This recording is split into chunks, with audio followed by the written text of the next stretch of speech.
Oi, aqui é a Fátima. Vamos agora assistir a última palestra do quarto dia do CEMAV. E esse foi um dia maravilhoso, cheio de aprendizado. Lembrando que as palestras ficam liberadas até a meia-noite, tá bom? Então agora vamos assistir a palestra da Virgínia Cândida, Culturas Veganas, Queijos Vivos. A Virgínia vai abordar a relação entre cultura alimentar, mediação e culturas biológicas. Você sabe o que é fermentação natural?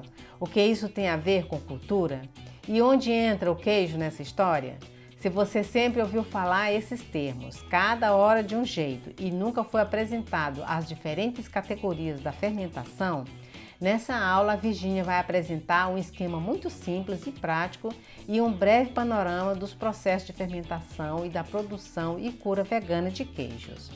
A Virgínia é desenvolvedora de alimentos e consultora, especialista em lácteos veganos.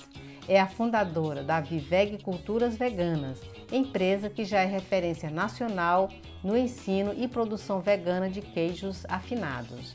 A Virgínia aprendeu a fazer queijos de vaca com a mãe e a avó, ainda na sua infância no sítio da família, no interior de Minas Gerais. Essa experiência foi essencial para que ela conseguisse desenvolver técnicas, receitas e metodologia de produção vegana para queijos que mantêm as mesmas características dos queijos convencionais. O foco do trabalho da Virgínia não está na imitação de queijos, mas na criação de uma nova categoria deles, capaz de promover uma verdadeira experiência gastronômica para qualquer apreciador de queijos. Assistir essa aula com uma autêntica mineira, com experiência prática, familiar e tradicional sobre os processos de cura de queijos é um privilégio. Então aproveita bem essa aula, tá bem? E a gente se vê daqui a pouco no nosso encontro ao vivo às 20 horas.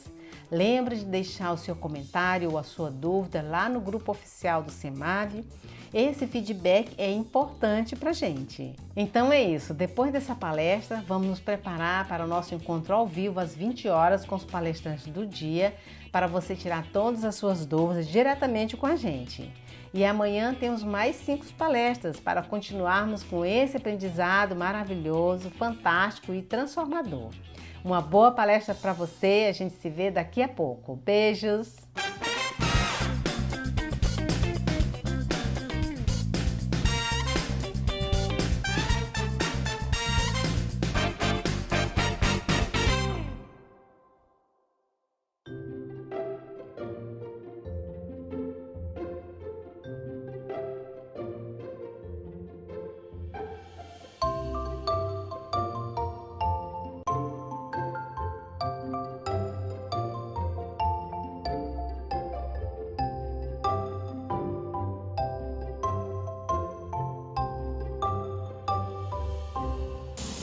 Oi, o meu nome é Virgínia Cândida.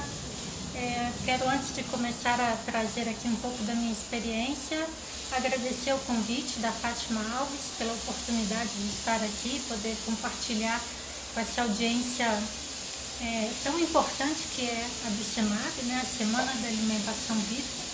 Agradeço muito a oportunidade e agradeço também a você que vai dedicar um tempo aí para ouvir um pouco das minhas histórias e da minha experiência.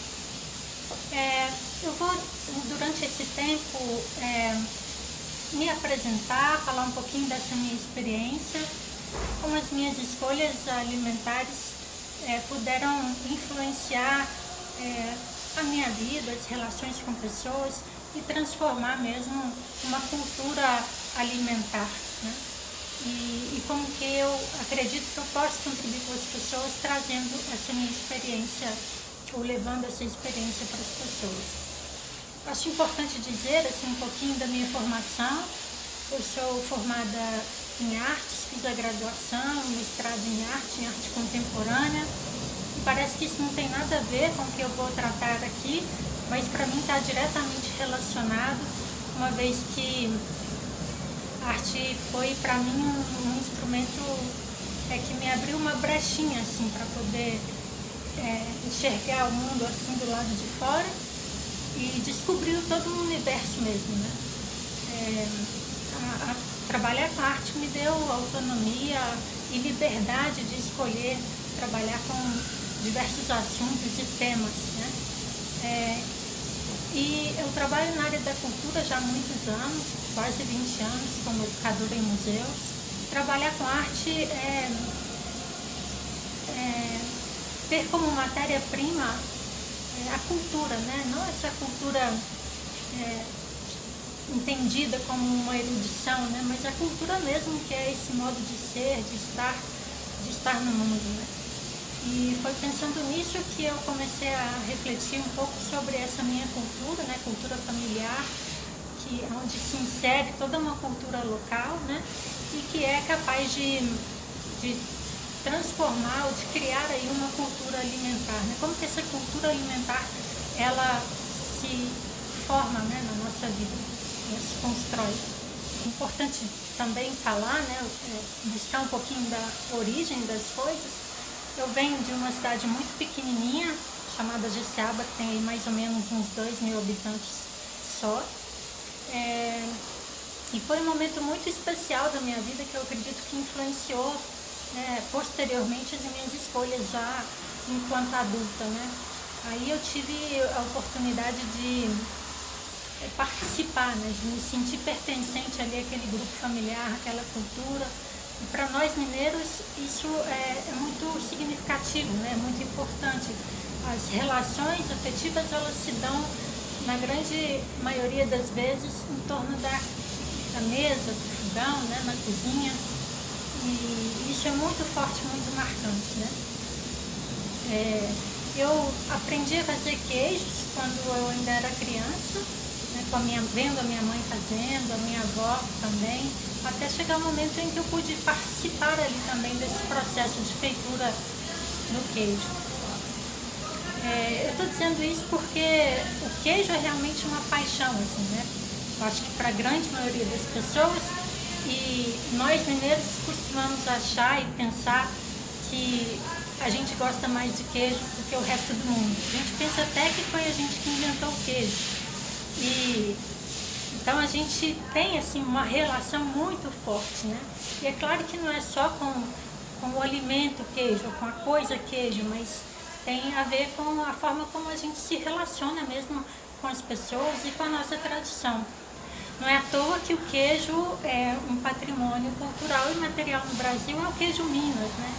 Isso vem corroborar ainda mais com essa nossa ideia de achar que a gente tem que gostar mais de queijo do que o resto das pessoas.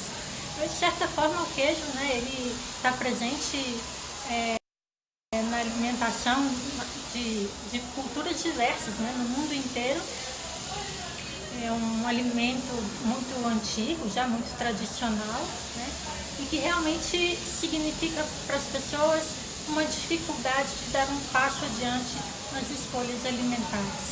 E aí eu quero comentar um pouquinho de como foi para mim abrir mão de determinados ingredientes ou alimentos para poder conseguir, então, transformar a minha cultura alimentar, né? Eu estou chamando aqui de cultura alimentar isso que é, na verdade, o que a gente traz, né? Que a gente aprende ainda na infância com os nossos pais, né? No nosso meio, no nosso ambiente, e a gente vai ali criando hábitos, né? Esses hábitos vão se tornando a sua cultura alimentar, né?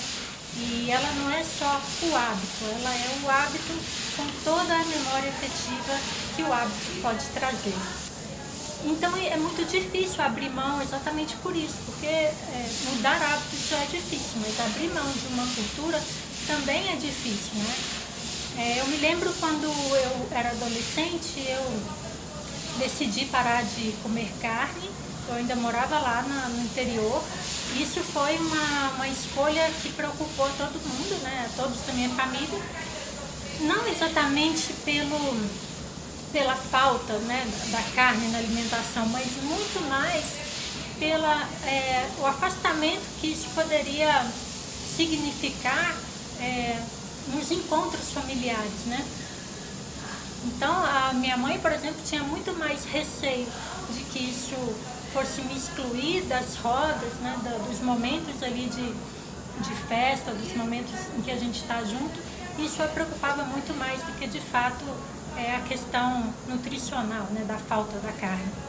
Bom, então nesse momento foi um pouco difícil manter, eu acabei cedendo à pressão, né, que a família fazia, até que eu levei um tempo bem grande para entender que eu poderia escolher me alimentar de outra forma, de outras coisas, abrindo mão de todos os produtos de origem animal, sem que eu abrisse mão dessa minha cultura alimentar, da minha cultura familiar, sem que eu deixasse de fazer parte dessa tradição, né, mineira, de estar ali em torno da mesa. Bom, e como é que foi que eu pensei isso, né? Eu descobri isso? Quando eu decidi parar de comer produtos de origem animal, foi bastante difícil exatamente por causa do queijo, né? O queijo é esse elemento aí que, de certa forma, significa um passo atrás, né? Ou aquilo que te impede a conseguir, de fato, transformar a sua alimentação, né? Eu ainda não conheci ninguém que não gostasse de queijo, então a dificuldade está aí também. Bom, então só tinha um jeito, né? Que era não exatamente abrir mão do queijo, mas pensar o que é isso, né? Que alimento que é esse, como que ele é feito, estudar um pouco mais sobre esses processos e retomar também aquela experiência do passado, né? Que foi tão importante afetivamente falando, né? Que me fez sentir parte, me pertencente de uma cultura, de uma tradição. Então eu, a princípio, parei de comer os produtos de origem animal, como a carne e ovos, e fui retirando aos poucos o queijo e tentando, nesse período, substituir, buscar uma substituição que fosse. Então eu fui retirando, né, aos poucos os lácteos da minha vida, da minha alimentação, pensando sempre nisso, né? Eu posso sim fazer parte dessa cultura, dessa tradição de outros modos, né? É muito presente aí na minha família, enfim, nessa cultura local, o estar, né, junto e poder preparar a sua comida todos os dias. Isso para mim é o que existe na minha cultura que eu quero passar adiante, né? Bom, então, como a maioria das pessoas, né, eu acredito que muitas pessoas também passaram por esse caminho aí de tentar buscar um substituto a qualquer custo, né? Substituto para esse produto tão viciante que é o queijo.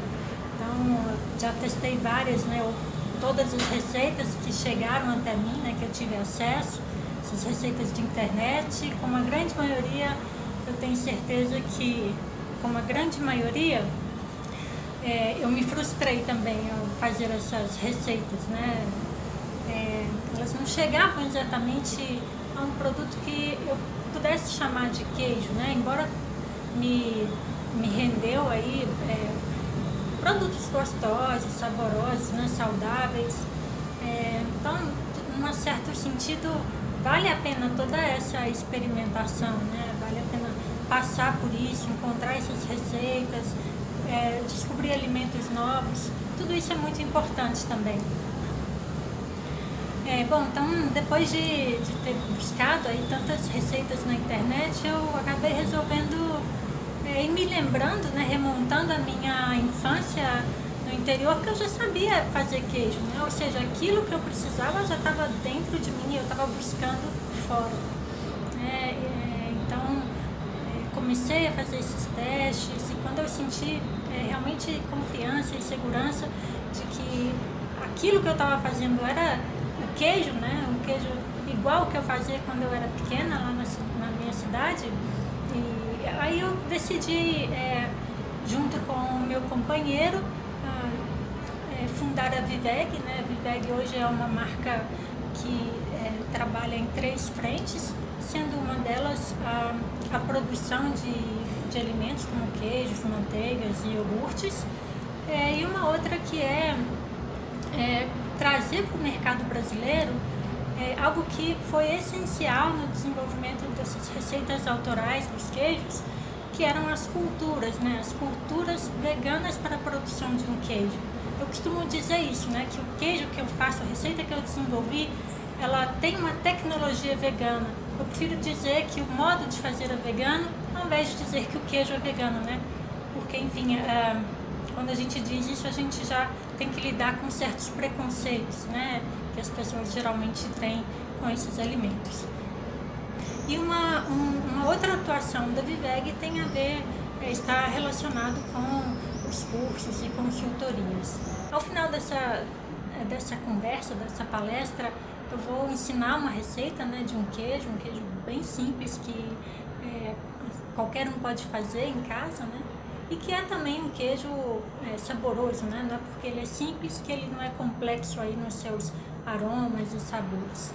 Então, uma boa substituição mesmo para quem ainda tem esse apego pelo alimento de origem animal, alimento cozido e tudo mais, né? Esses queijos que eu vou ensinar, o queijo que eu vou ensinar aqui hoje é um queijo cru, né? Vou falar também sobre esse processo, né? Porque muita gente me pergunta nos cursos se o queijo de castanha de caju é um alimento cru, né?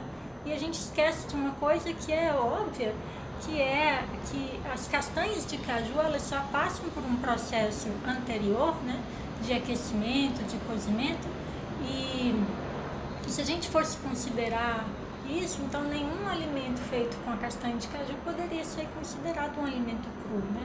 Mas é assim, esses queijos são sim alimentos crus, a gente precisa dar esse tratamento mesmo para a castanha. Caso contrário, a gente não poderia consumir, uma vez que ela é tóxica, né, em seu estado natural. E, para além disso, existem também outras alternativas, né? Não só a castanha de caju pode ser usada para fazer um queijo, como diversas outras castanhas, sementes e grãos germinados. A gente tem visto um crescimento assim, na produção de queijos vivos e veganos aqui no Brasil. Isso é muito bacana de ver, de acompanhar. Realmente a gente entende que isso pode vir a ser uma tendência mesmo, né? E mais do que isso, a fazer parte, né, da nossa cultura alimentar. Isso é maravilhoso, né? Observando a produção de queijos vivos, a gente vai descobrindo também modos de trabalhar e de fazer, e a gente pode também melhorar um pouco, né, ou tentar outros modos de fazer, outras receitas.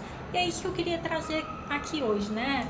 Uma técnica de fazer um queijo que é muito simples, que qualquer pessoa pode fazer em casa e que vai modificar aí para você que já faz um queijo vivo, vegano, para você melhorar esse resultado, né? E agregar a esse sabor, a esse produto, a esse queijo, o aroma, né? Que é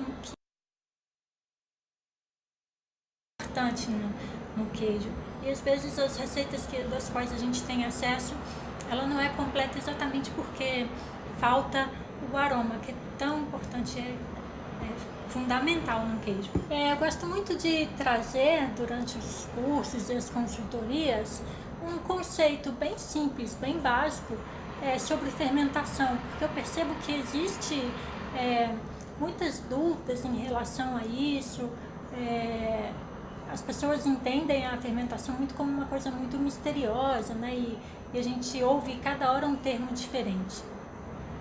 Então, eu costumo dizer que existe aí um grande guarda-chuva, que é o da fermentação natural, né? Dentro desse guarda-chuva, a gente tem outros métodos para fermentar os alimentos, como, por exemplo, as leveduras selvagens, as leveduras domesticadas e as leveduras que são formadas por cepas selecionadas, né? Quando eu falo de levedura, eu estou falando de micro-organismos que são capazes de fermentar o alimento. E quando eu falo de cepas selecionadas, eu também estou dizendo sobre isso, né? Sobre bactérias, micro-organismos que são selecionados, né? No meio de tantos outros que vivem ali em simbiose, para poder dar um resultado esperado, conhecido, para esse determinado produto. Por exemplo, o fermento de pão que a gente conhece, né? A gente compra assim um sachêzinho, aquele fermento seco, é um fermento que nada mais é do que uma levedura que foi selecionada, né? Para que ela pudesse fermentar os pães, né? Com o costume das pessoas de usar esse fermento já pronto, né? Fermento seco, instantâneo, as pessoas deixaram um pouco de lado esse hábito de fazer o próprio fermento, né? Que é possível também. Mas hoje a fermentação tem sido um tema muito falado, muito discutido. Isso é muito legal, as pessoas estão realmente conseguindo retomar essa conexão com o ato de produzir o próprio alimento, né? Então, falando um pouquinho mais sobre a levedura selvagem, a levedura selvagem é essa que está no ambiente, né? Ou que está nos vegetais, nas frutas, enfim, cada alimento vegetal, ele possui a sua levedura, né? Que vai ser diferente uma da outra. Por exemplo, se a gente tem um repolho que foi plantado aqui em Belo Horizonte, onde eu estou, e outro que foi plantado ali na minha cidadezinha, as leveduras do solo de cada um desses lugares, elas são diferentes. Então, esse repolho, ele vai me dar por exemplo, se eu fizer um chucrute com ele, vai me dar resultados diferentes, exatamente porque tem ali cada um a sua levedura. É claro que tem predominância de algumas, né, que são próprias do tipo do alimento, mas tem também essas leveduras do solo. E trabalhar com as leveduras selvagens é muito legal porque elas são muito acessíveis, né? Elas estão em todos os lugares, então a gente não precisa comprar nada, a gente pode simplesmente trabalhar com o que a gente tem. E falando de levedura selvagem, ainda um pouquinho, esticando um pouquinho esse assunto, a gente consegue fazer também queijos gostosos, saborosos, usando a levedura selvagem, né? Muita gente já conhece o Rejuvelac, por exemplo, que é muito usado em algumas receitas para fazer queijo, e o Rejuvelac nada mais é do que uma fermentação feita com leveduras selvagens, né? Dos grãos, do ambiente, inclusive da nossa mão também, quando a gente pensa no chucrute, né? A gente usa as mãos para poder produzir aquele alimento. E a levedura doméstica, né? Ou domesticada, o que é isso, né? Será que todo mundo entende quando a gente fala disso? Eu acho que por mais que esse conceito, essa palavra, né, essa expressão, você nunca tenha ouvido falar, são exatamente as leveduras domésticas as que são mais difundidas, mais conhecidas, que têm sido bastante recuperadas nesses últimos tempos, né? Que é o kefir, o kombucha, o bichinho do gengibre e várias outras que existem em diversas culturas, né? Então essas são as leveduras domesticadas, significa dizer que é ali um fermento, são micro-organismos que vivem ali em simbiose e que você vai precisar cuidar desses fermentos, né, desses micro-organismos, desses probióticos. Cuidar alimentando mesmo, colocando lá o açúcar, ou enfim, seja lá o que for que vai alimentar essa levedura, essa cultura domesticada. E é muito legal ver como que o kombucha foi responsável, de certa forma, por trazer esse tema da fermentação, né, e colocar ele na roda para discussão.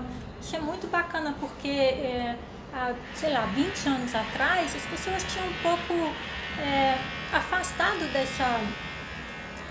dessa produção mesmo, de cuidar do próprio alimento, de fermentar. Isso faz com que a gente retome mesmo e use mais os nossos sentidos, né? É diferente de ir num supermercado, abrir lá um pacotinho de biscoito, colocar na boca, você não precisa sentir o cheiro, não precisa nem olhar para aquilo, né? Porque você já compra aquilo como certeza, né? De que aquilo está apto para comer.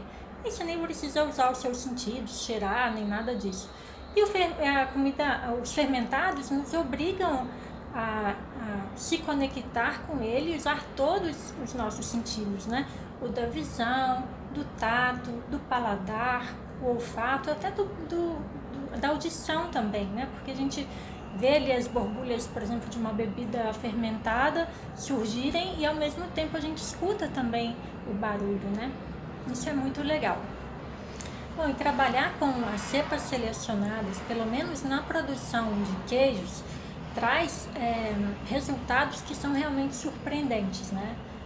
Quando eu falo de cepas selecionadas na produção do queijo, é exatamente isso, né? Passa por uma pesquisa, por escolhas, por testes, até chegar naquele micro-organismo, naquela cepa que você considera ideal, que te dá o melhor resultado em textura, em sabor, em aroma. As leveduras, as cepas, os micro-organismos selecionados, eles são tão importantes na fabricação do queijo, que cada queijo que a gente conhece, o que o diferencia dos outros são exatamente esses micro-organismos que vão colonizar aquele queijo, né? Então, para se fazer um queijo, por exemplo, a gente parte de uma mesma tecnologia, né? Estou falando quando a gente faz um queijo de leite mesmo, né? De vaca, enfim, cabra. Existe uma tecnologia ali que é comum para vários tipos de queijo, que vai definindo aquele queijo, são as cepas que foram selecionadas para fabricar aquele queijo, né? Então, o que eu quero é compartilhar com vocês um pouco da minha experiência, né, nesses estudos, nas minhas pesquisas, nos meus testes, e espero colaborar um pouquinho, né, para ou te ensinar a fazer um primeiro queijinho vivo, vegano, ou se você já faz, melhorar talvez esse produto, né, fazer com que ele ganhe mais em personalidade mesmo de queijo. A receita que eu vou ensinar hoje é uma receita de um queijo fresco, né? O queijo Minas. Foi o primeiro queijo que eu fiz, tanto o queijo ainda usando leite, quanto depois usando um insumo de origem vegetal, né? Porque, claro, o queijo Minas é muito importante, né? Na minha cultura, então acho que é bem apropriado trazer ele aqui. Então eu vou ensinar a receita de um queijinho simples, que é um queijinho Minas, e vou falar um pouco dos processos de cura, né, de afinação de queijos. Como já muitas pessoas estão fazendo os queijos vivos em casa, até comercializando, eu acho que é legal trazer um pouquinho desses detalhes, dessas curiosidades, dessa experiência aí que a gente vai adquirindo ao longo do tempo mesmo, de muitos testes e estudos e pesquisas, né? Então, quero trazer, por exemplo, um pouco sobre esses conceitos dos principais problemas dos queijos, né? Como evitar esses problemas, como solucionar quando acontecer, né? De o seu queijo apresentar um defeito. Para a gente começar a fazer o nosso queijinho, é super importante a gente cuidar do primeiro ingrediente, do principal ingrediente que a gente vai usar, né? E se a gente escolhe um ingrediente que não tá legal, que já tá velho, enfim, que tá sujo, ou que tá quebrado demais, oxidado demais, esse insumo, ele não vai dar um queijo bom, né? Pra gente conseguir um queijo realmente bom, a gente precisa, então, escolher muito bem essas castanhas. E eu trouxe aqui, como o queijo que eu vou ensinar é um queijinho, né, feito com castanha de caju, eu trouxe aqui algumas castanhas, só para mostrar a qualidade delas, né, mostrar que elas são castanhas clarinhas, inteiras, né? É importante a gente trabalhar com as castanhas inteiras, porque elas se preservam mais tempo, né? Quando ela começa a quebrar muito, virar uma farinha, ela vai perdendo ali os nutrientes e vai oxidando, né? Vai dando um sabor também diferente, estranho, um pouco amargo para o seu queijo. Então, a escolha é super importante, né? Que eu vou usar aqui, né, nessa receita são castanhas, né, chamadas cruas, como eu expliquei, que já passaram por um processo, mas que não é aquele processo de torra, né? Que é, na verdade, uma fritura dessa castanha. Então, escolhido aí o ingrediente principal, que é a castanha, a gente vai tratar esse ingrediente, né, para que ele venha a trabalhar para a gente fazer aquele queijo certinho, gostoso e cheiroso. Então, o que é esse tratamento, né?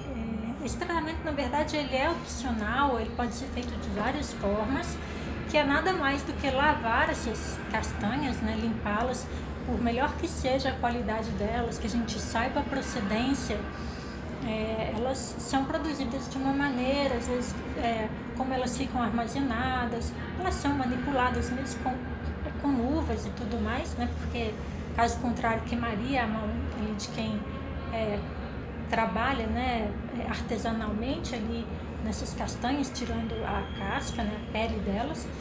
Mas de qualquer forma é importante limpar, né? Porque aqui do jeito que ela está, ela é uma castanha muito rica em leveduras selvagens, das quais a gente não conhece, a gente não sabe como elas podem reagir durante o processo de fabricação do queijo.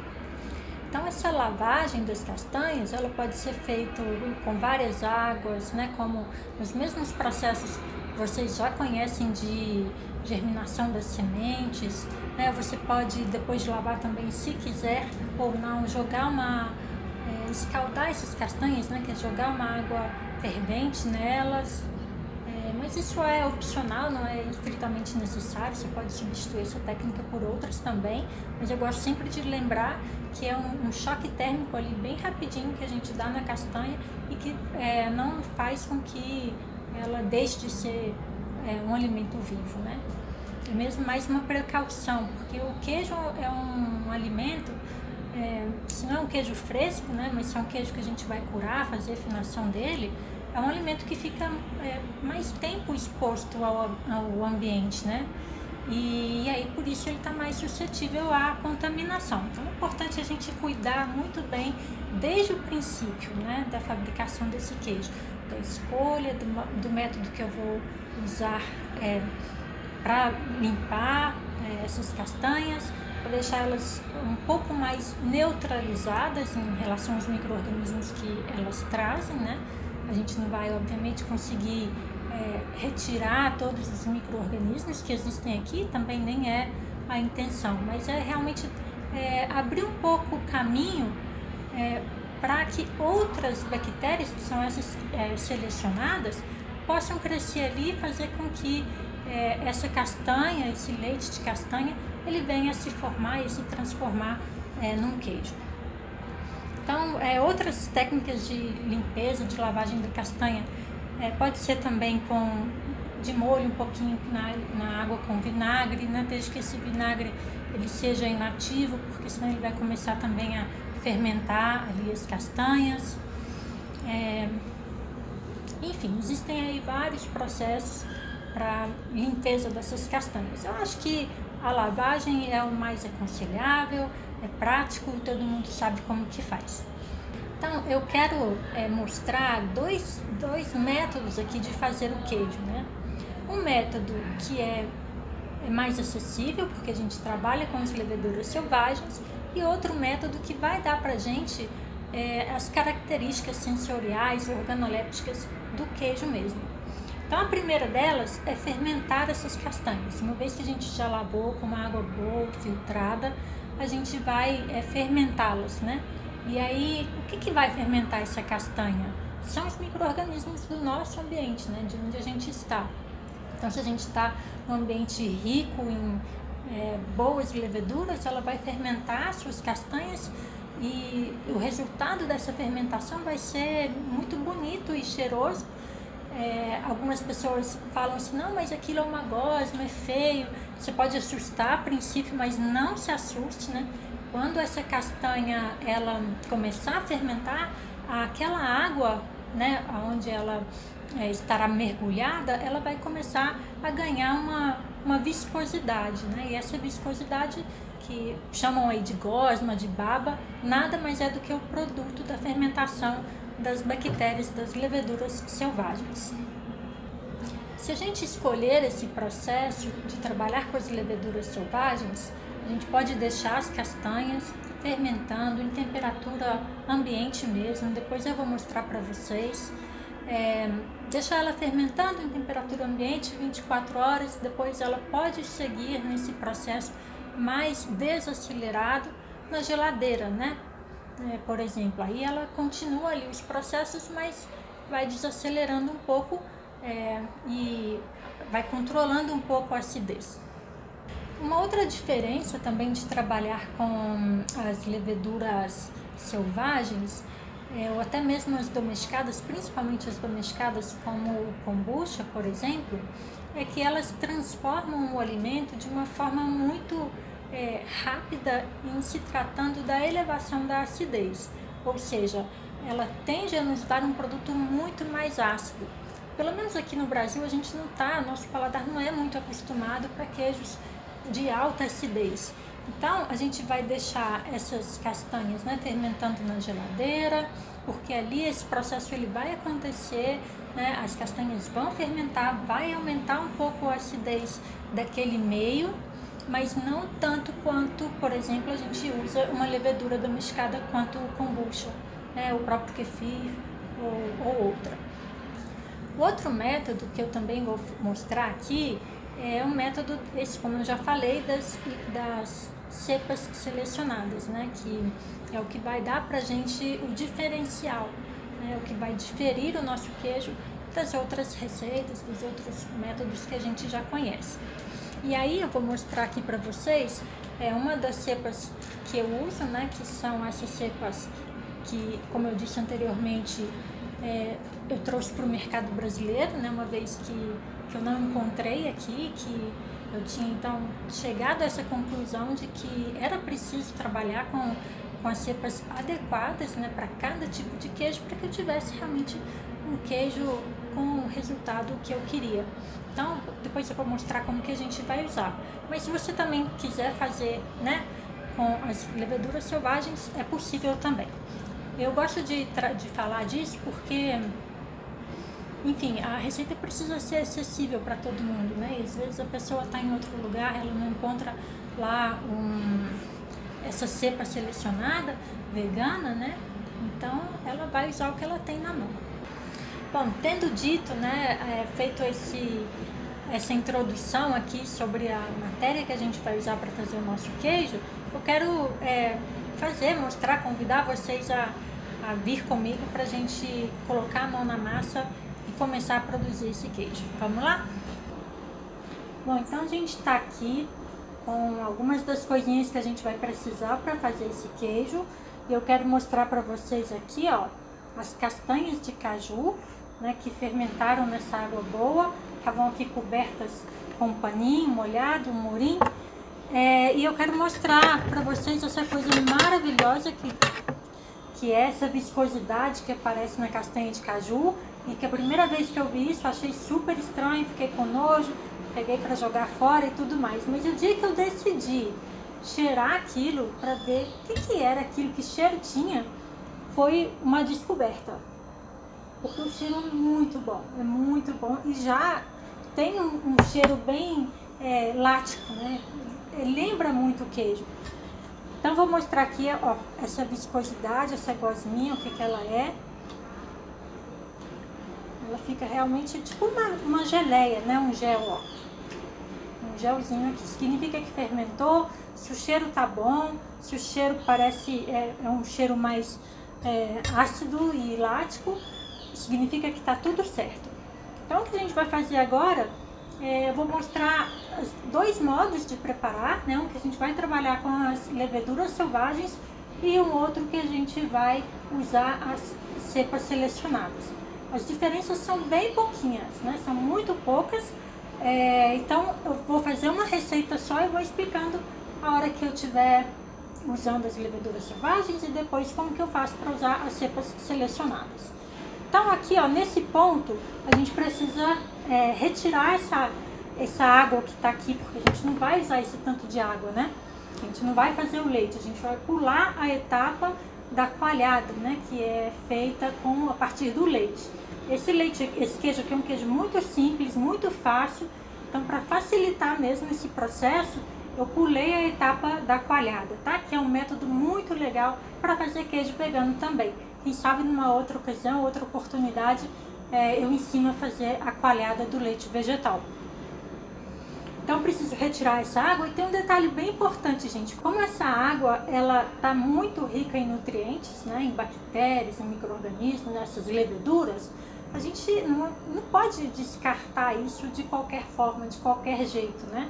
Embora seja muito pouquinho aqui, mas você imagina se de repente a indústria leiteira começa a descartar o soro do leite de qualquer jeito, em qualquer lugar, né? Isso vai prejudicar muito o nosso meio ambiente, porque essa água aqui, ela vai encontrar um rio, um lençol freático, enfim. E esses micro-organismos vão retirar um pouco o oxigênio da água, né? Ela vai ficar com aquele cheiro ruim, água do rio, enfim, do córrego, seja lá do que, né? Então a gente não pode jogar isso diretamente na pia, por exemplo, né? A dica que eu dou, a sugestão que eu dou é pegar essa água aqui, diluir ela um pouquinho, colocar num borrifador e cuidar das suas plantinhas com ela, né? É um ótimo fertilizante. Então, para a terra, ele pode ir dessa maneira, mas para a pia, não. Bom, então aqui já retirei a água, tá? Separei ela. Inclusive, essa água você pode usar também como um starter para fermentar outras coisas, como vegetais, por exemplo. Se você quer fazer uma cenourinha fermentada, você usa um pouquinho dessa água, que ela vai ajudar a iniciar um novo processo de fermentação de seja lá o que for que você escolher, né? Uma cenourinha, uma beterraba, o próprio chucrute também, né? O repolho. Então, a diferença do queijo com a cepa selecionada é simplesmente a gente lavar aqui novamente essa castanha, porque como ela está fermentada e ela está rica aqui de leveduras, a gente vai escaldá-la com uma água fervente, porque a gente garante que a gente vai diminuir um pouco, vai diminuir bastante essas leveduras que fermentaram a castanha. Por que que a gente faz isso? É exatamente para poder dar mais espaço para que as cepas selecionadas possam crescer com uma concorrência menor, né? A gente tem que lembrar que essas cepas, a maioria das vezes, elas são, né, bactérias, micro-organismos que são importados, né? Essa matéria-prima, ela é importada, então ela tem um ambiente ideal, né? E aí, ao competir com a levedura que é nativa, né? Que estava aqui colonizando a castanha, ela vai se enfraquecer, a cepa pode enfraquecer um pouco. Então, para ajudá-la nesse processo, né, para colonizar aqui esse queijo, trazer todas as características que a gente quer, a gente ferventa aqui, eu passo uma água fervida rapidinho nas castanhas. Então tá aqui a nossa castanha já limpinha, retirei toda aquela água. E o passo para a gente fazer o queijo com leveduras vegetais seria simplesmente triturar essa castanha até ela chegar num ponto que eu vou mostrar aqui, que é um ponto de um creme mais espesso, tá? A gente não precisaria fazer nada mais além de tirar essa água, né, da fermentação. Mas para a gente fazer um queijinho com a cepa selecionada, esse momento, esse passo aqui agora que eu vou dizer, que eu vou ensinar, ele é muito importante. Por quê? Essa castanha aqui, ela já está fermentada, eu provei, ela está um pouquinho ácida. Essa acidez ajuda no processo de fermentação, porque ela já prepara a castanha, né, já prepara o meio para que cresçam aqui novas culturas, né, novas leveduras que são benéficas para o nosso organismo. Então ela já iniciou um processo de fermentação que lembra um pouco os processos de fermentação de queijo, né, há anos atrás, quando isso era feito de modo artesanal, quando o leite chegava até o fabricante, né, até o ateliê de queijo, ele já tinha iniciado esse processo de fermentação, né? Então ele já chegava um pouquinho mais azedinho lá na hora de fazer o queijo. E aqui é mais ou menos a mesma coisa, ela já está um pouquinho azedinha e é ótimo porque essa fermentação contribuiu para retirar um pouco, para retirar muito esse sabor de nozes que a castanha tem, né? Esse sabor de castanha e deixar ele mais neutro possível, porque o que a gente quer é um queijo com gosto de queijo e não um queijo com gosto de castanha. Então aqui ela já está bastante neutralizada em sabor e a gente vai triturar.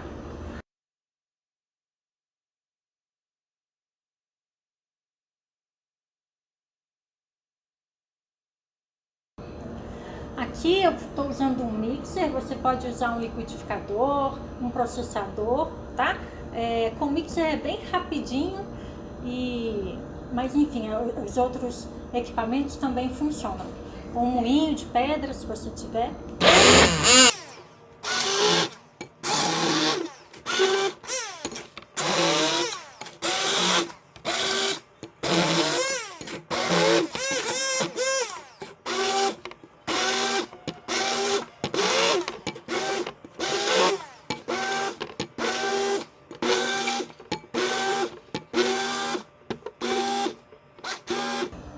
Bom, então aqui nesse ponto a gente tem a nossa massa. É importante deixar ela o mais lisinha, o mais fininha possível. Aqui, para acelerar um pouco o processo, eu parei um pouco antes, mas o ideal é continuar esse processamento até a gente ter uma massa completamente lisa, sem nenhum grão.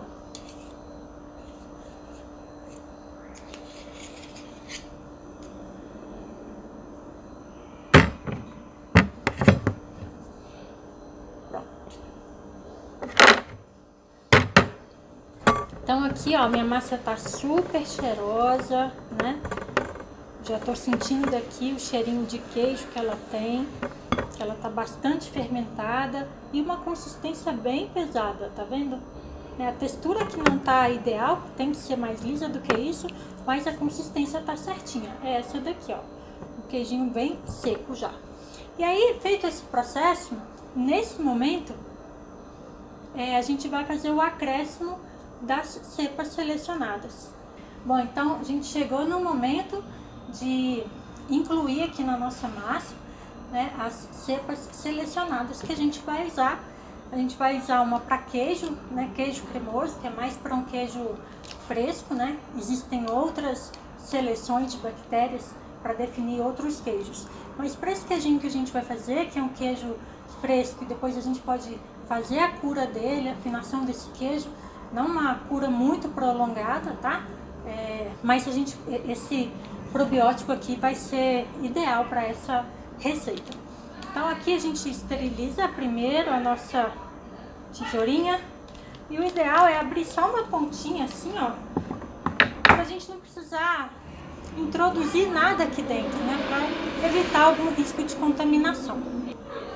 Então a quantidade que a gente vai colocar aqui é muito pouquinho, é só um pozinho mesmo, tá? É bem pouco. E esse envelopezinho aqui, ele é capaz de produzir mais ou menos uns 20 quilos de queijo. Então, não sei se vai dar pra ver, mas a quantidade é mesmo menor que uma pitadinha. Quando eu senti que caiu ali uma poeirinha, já é suficiente para trabalhar a nossa massa e dar continuidade na fermentação. Então, feito isso, a gente mistura para espalhar esse probiótico, para ele ficar direitinho aqui, e a gente vai fazer em seguida a enformagem desse queijinho.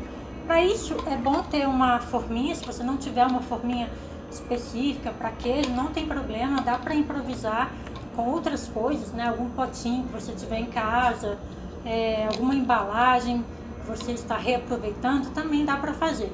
O importante é que, se for, por exemplo, um plástico, seja um plástico de melhor qualidade e que você consiga fazer uns furinhos nessa embalagem. Aqui, por exemplo, essa forma que eu indico muito, ela é muito boa porque ela é feita de um material muito resistente, né, sem BPA, que pode ser fervido, aquecido, e além disso ela tem aqui, né, todos os furinhos dela e dá uma forma bem bonitinha para o nosso queijo, tá? Ela vem com esse paninho aqui que ajuda muito, que é o dessorador.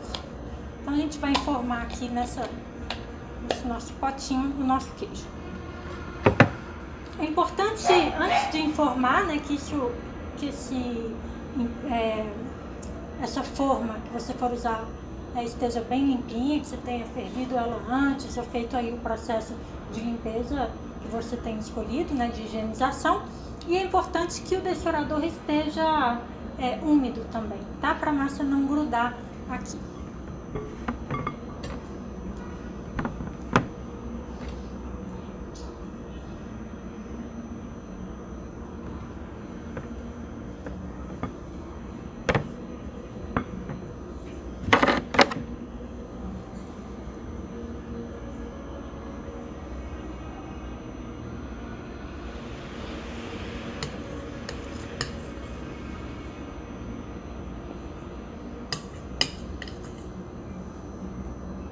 Aqui eu não falei, mas eu tinha aqui 250 gramas de castanhas que eu pesei quando elas ainda estavam secas. Essa quantidade dá para fazer um queijo mais alto, né? Um queijinho grande, que vai render aí depois uns 350 gramas mais ou menos, né? Aproximadamente. Então, tá aqui. Eu coloquei aqui meio bagunçado mesmo na minha forma, não tem problema. A gente pode, com uma colher, uma espátula, ir ajeitando aqui o queijinho na forma, tá? E ele vai fermentar aqui, dentro da forma mesmo. Ou então a gente pode usar aqui um pezinho para poder... Aqui eu tô usando esse, que é da forminha, mas qualquer outra coisa que funcione para fazer esse peso, essa primeira prensagem na massa, já vai funcionar, né? Então é possível usar outras coisas, como por exemplo um copo mais largo, algum potinho, algum instrumento mais ou menos com esse diâmetro que você tiver em casa, né? Desse diâmetro para menos, né? Menor. Fica muito bonitinho o queijo, ele tá aqui, ó, bem prensadinho. A gente pode continuar essa prensagem um pouco. Agora é importante a gente deixá-lo fermentar, né? O ideal é fazer o queijo de manhã, para que ele fermente à tarde e à noite, e na manhã seguinte a gente dê continuidade ao processo. Bom, o queijo Minas, esse que a gente está fazendo, é um queijo fresco, mas que pode ser afinado depois. É importante a gente ter em mente que para fazer queijo a gente precisa de ambientes frios, né? E não quente, como muita gente pensa ou me pergunta. Geralmente me perguntam se eu uso desidratador, por exemplo. E eu não uso, né? Porque exatamente se a gente for pesquisar, a maioria dos queijos, se não todos, eles são fermentados, curados e afinados em temperaturas menores. O queijo Minas, uma temperatura boa para ele é em torno de mais ou menos 20 graus. Então a gente vai deixar fermentar em temperatura ambiente mesmo, tá? Esse probiótico ele vai fermentar em qualquer temperatura, né? Desde que seja mais ou menos entre 10 a 40, ele é capaz de fermentar. Então não precisa aquecer essa massa nem nada, simplesmente a gente colocou aqui a cepa selecionada e prensou o queijinho. Vamos cobrir com um paninho. Aqui eu estou usando um morinho molhado. A gente pode cobrir assim, ou com alguma outra coisa, se você tiver um potinho, um plástico, ideal é cobrir com um paninho. A gente vai deixar assim no nosso armário, num lugar bem protegido, até o dia seguinte. Bom, então a gente tem aqui esse queijinho que fermentou, que ficou 24 horas aí em temperatura ambiente. Eu quero mostrar para vocês o que a gente vai fazer depois que esse queijo fermenta, né? Que a gente vai... Foi prensado um pouquinho.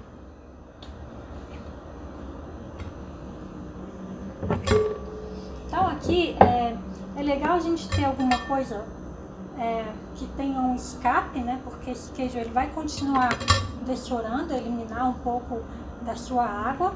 Então você pode improvisar até mesmo com uma esteirinha de sushi, enfim. Então aqui ele tá ainda bem molinho, o nosso queijo. Vou dar uma melhoradinha nele aqui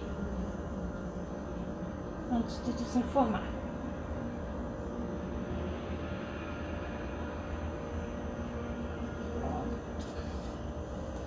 Aqui a gente pode vir acertar um pouco essas rebarbinhas que ficaram aqui, mas durante o processo isso também vai se corrigir, porque a gente vai fazer a viragem desse queijo.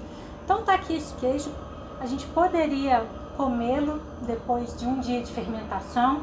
Ele já tá saboroso, mas ainda tá sem sal, né? Mas a gente já poderia degustar esse queijo no ponto que ele está. Mas eu aconselho a seguir aí o processo, que a gente tem um queijo um pouco mais consistente, que a gente consiga cortar também. Então chegou o momento da gente fazer a salva do queijo, né, que é após a desenformagem, que é nada mais do que colocar uma fina camada de sal em ambos os lados.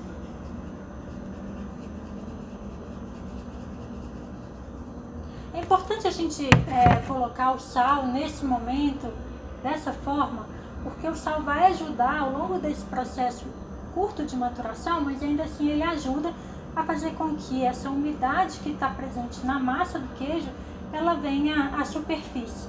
Então a gente vai retirando um pouco dessa umidade com paninho mesmo, uma toalhinha, à medida que o sal for absorvendo também essa umidade, a gente vai limpando aqui, tirando qualquer umidade que possa acumular em cima do queijo, tá?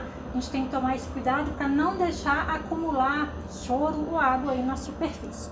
Então, feito isso, a gente, do jeito que está aqui, a gente cobre. E assim, desse jeito, a gente já pode levar para a geladeira, tá? Tem um pratinho aqui, né?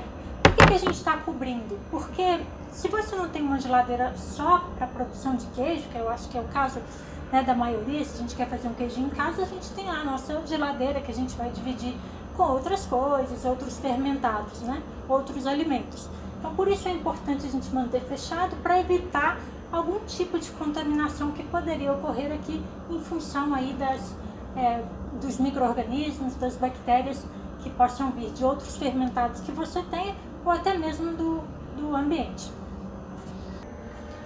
O ideal é que a gente consuma esse queijo após a refrigeração, porque esse queijo ele vai continuar ali o processo de formação dos compostos aromáticos no frio, na geladeira. Então, o ideal é esperar, né, mais 24 horas para poder comer um queijo já resfriado. Aqui vamos considerar que a gente já colocou esse queijo na geladeira, que ele ficou lá 24 horas e que a gente não quer consumir agora, a gente quer esperar um pouquinho para curar esse queijo. Então, o que a gente precisa fazer é a viragem. Isso a gente vai precisar fazer todos os dias, né? O queijo ele exige essa atenção, esse cuidado diário mesmo. Então, feita a viragem, a gente vai colocar o sal na outra superfície. Só isso. Vamos cobrir de novo e desse jeito retornar com ele para a geladeira. Então, ao longo desse processo de maturação, eu sugiro que não passe de 15 dias, né? Depois eu vou falar um pouco mais sobre isso. Então, eu sugiro que não passe de 15 dias e durante esse processo a gente vai virar esse queijinho todos os dias para que ele vá perdendo água em ambas as superfícies. Bom, então tá aqui o nosso queijinho vivo, que a gente vai continuar cuidando, tratando dele, para a gente ter um queijinho delicioso daqui 15 dias.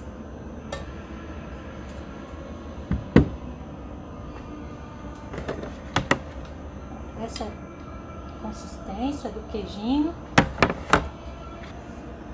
Eu tenho aqui então um outro queijinho que estava já informado, que já passou por esse processo de resfriamento, ficou 24 horas na geladeira e eu vou desenformar ele também para a gente ver, acompanhar aqui o processo. Ele já está um pouquinho mais resistente do que esse daqui. Ele é um queijo mais baixinho.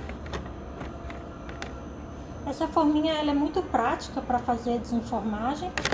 A gente só desce essa roupinha aqui. E, ó. Pronto, tá aqui o nosso queijinho baixinho, fininho, que já tá um pouco mais consistente, tá? Mas ele ainda é um queijo fresco, que já poderia ser consumido nesse momento. Agora o que eu vou ensinar para vocês então é esse processo de cura e de afinação, que não vai dar para mostrar aqui, porque eu não tenho um queijo de cada dia para mostrar, mas eu vou falar um pouquinho, eu acho que vai ser suficiente para que vocês entendam. Então, nesse ponto, eu quero mostrar a textura desse queijo, né? Que é um queijo fresco, que tá bem macio, para vocês entenderem depois que essa textura vai mudar com a cura do queijo, tá? Ele fermentou na forma.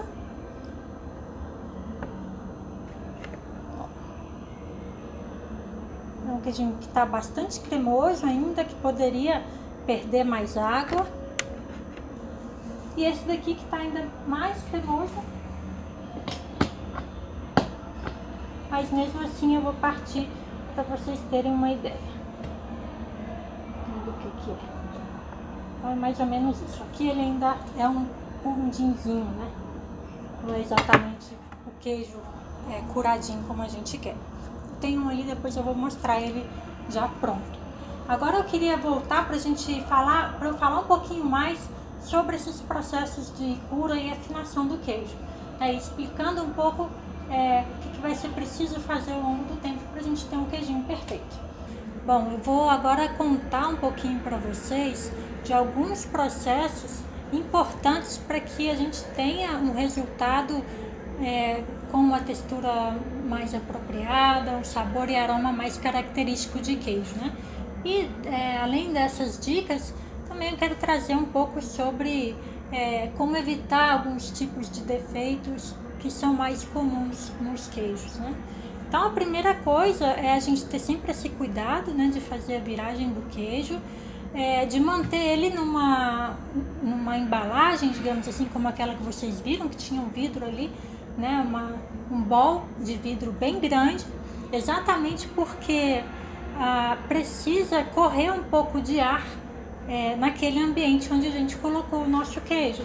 Caso contrário, ele vai continuar sempre úmido, né, não vai ter um ar corrente ali para ajudar na secagem desse queijo e ele pode mofar. E não é o que a gente quer para esse queijo. Sim, e a gente cobriu com um bowl de vidro só para proteger o queijo, para ele não ficar num contato constante com o ar ambiente. Então, para proteger de alguma possível contaminação, a gente tampa e vai levar para nossa geladeira, onde tem ali outros alimentos.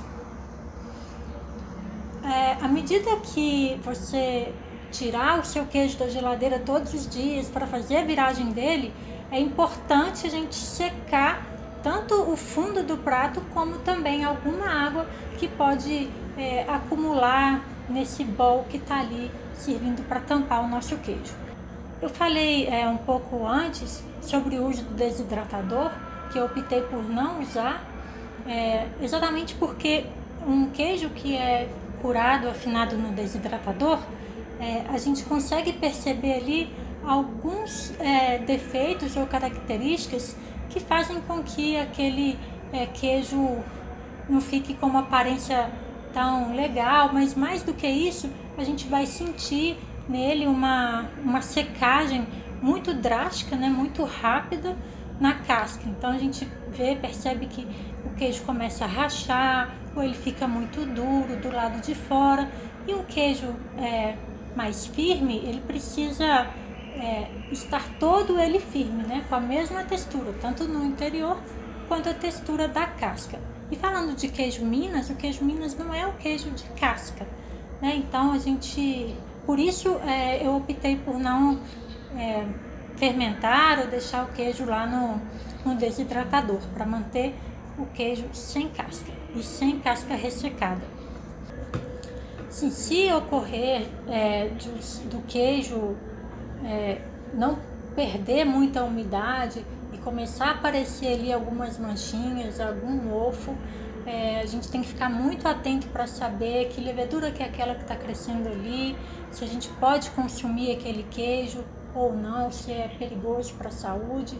Então, na dúvida, eu recomendo sempre recomeçar um novo queijo, né? Então, descarta aquele e começa um processo novo, né? Limpando antes toda a sua cozinha para que a gente não ocorra novamente nessa contaminação.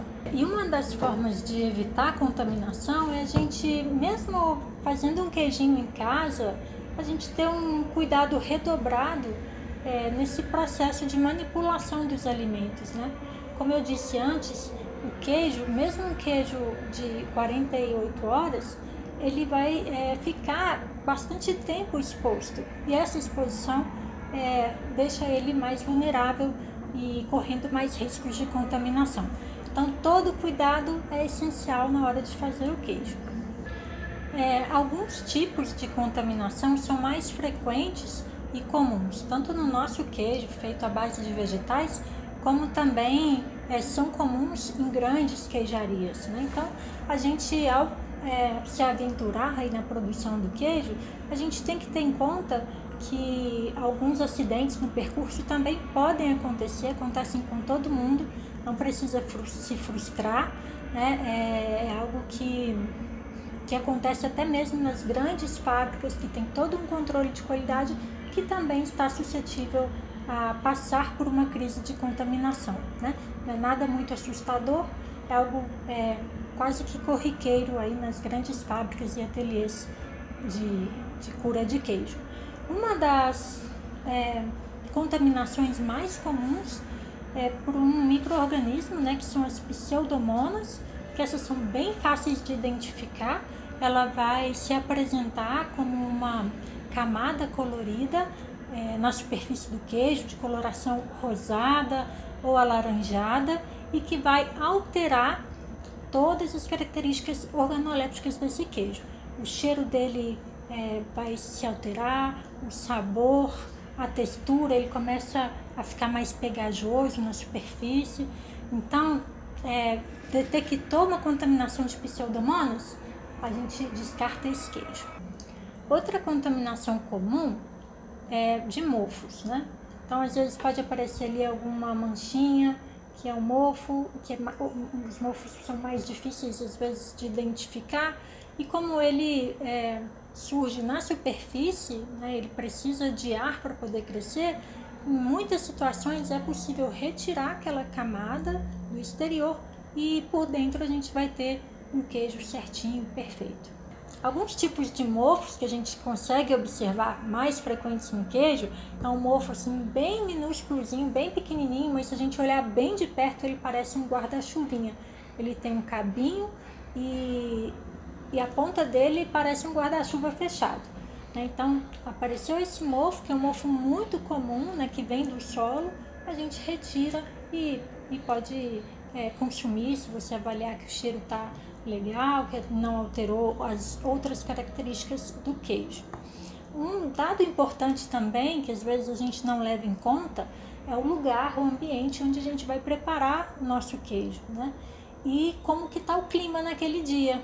Por exemplo, se tiver calor demais, aí fazendo quase 40 graus, não é um dia legal para fermentar o queijo, para começar a dar início à fabricação do queijo.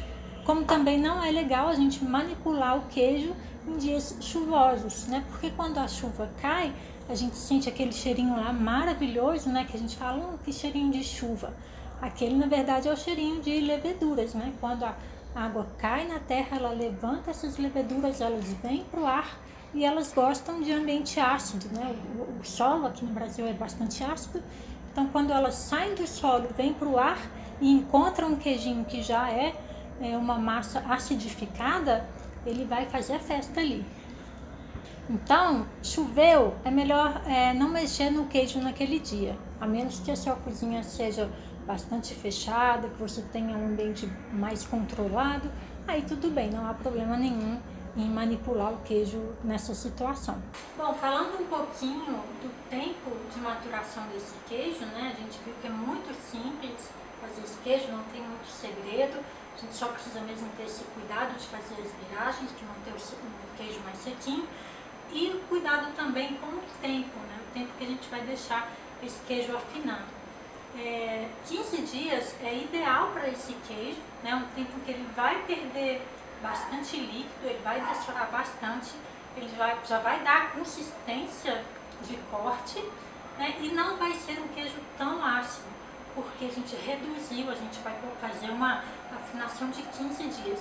Então 15 dias é suficiente. Se passar disso, o queijo vai ficando muito ácido e não agrada tanto o paladar dos mineiros. E pelo menos eu acho que não agrada muito também outros paladares, né? Ele fica ácido demais. E além disso ele pode ir ressecando, ele vai ficando aí mais suscetível a algum acidente de contaminação. Nesse caso, um queijo envelhecido muito tempo não é vantagem, ele não vai trazer nenhum benefício pra gente. E lembrando sempre da temperatura ideal desse queijo, seria em torno aí de uns 20 graus mais ou menos, mas se você mora numa cidade que é muito quente, faz muito calor, você não tem essa temperatura, você vai ter mais de 30, eu recomendo sempre que faça a afinação na geladeira mesmo. A geladeira vai ter mais ou menos uns 7 graus, é muito mais frio, mas é possível fazer a cura e a afinação do queijo usando o que a gente tem em casa, né? Os equipamentos que a gente tem e usando a nossa sala de cura e afinação, que é a geladeira, né? Bom, então para a gente encerrar, eu espero que eu tenha trazido alguma contribuição, que algumas dessas dicas sirvam para melhorar o seu queijo, para que você se anime a começar a fazer um queijo se você ainda nunca fez um queijo vivo, né? Eu queria também convidar vocês aqui, ó, para degustar o queijinho. Então tem um queijinho aqui, que é um queijo de corte, queijo que já está bem mais durinho, né? Que tem uma consistência, um aroma que é maravilhoso. E a textura é fantástica, muito boa.